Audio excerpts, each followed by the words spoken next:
ইসলামী আন্দোলন বাংলাদেশের গন্ধ সব দিকেই। একসময় ইসলামী আন্দোলন বাংলাদেশ এককভাবে চলছিল, কারোর সাথে মিলিত হয়নি।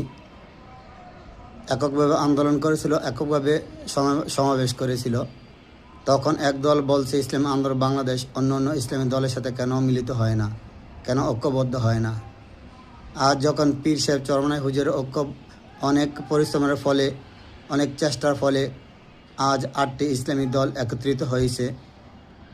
আজ একটি দল বলতেছে আবার নতুন করে ওদের সাথে কেন ইসলামী আন্দোলন বাংলাদেশ মিলিত হলো, এদের সাথে কেন ইসলামী আন্দোলন বাংলাদেশ মিলিত হলো।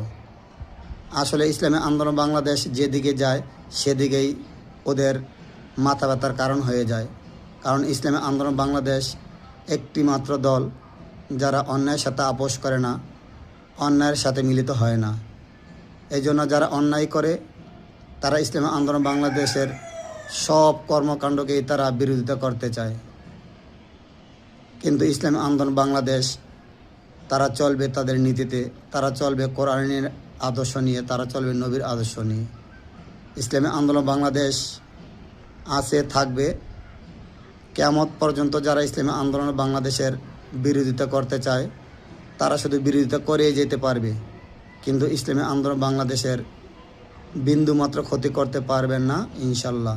কারণ ইসলামী আন্দোলন বাংলাদেশ তারা ইসলামকে এই রাষ্ট্রের মধ্যে কায়েম করতে চায়, তারা নবীর আদর্শকে এই বাংলার জমিনে কায়েম করতে চায়, তারা আল্লাহর হুকুম কোরআন দিয়ে এই বাংলা জমিনকে প্রতিষ্ঠা করতে চায়। এই জন্য ইসলামী আন্দোলন বাংলাদেশের একমাত্র ভরসা হচ্ছে আল্লাহ রাব্বুল আলামিনের তরফ থেকে যা ফয়সালা হবে তাই তারা মেনে নেবে ইনশাআল্লাহ।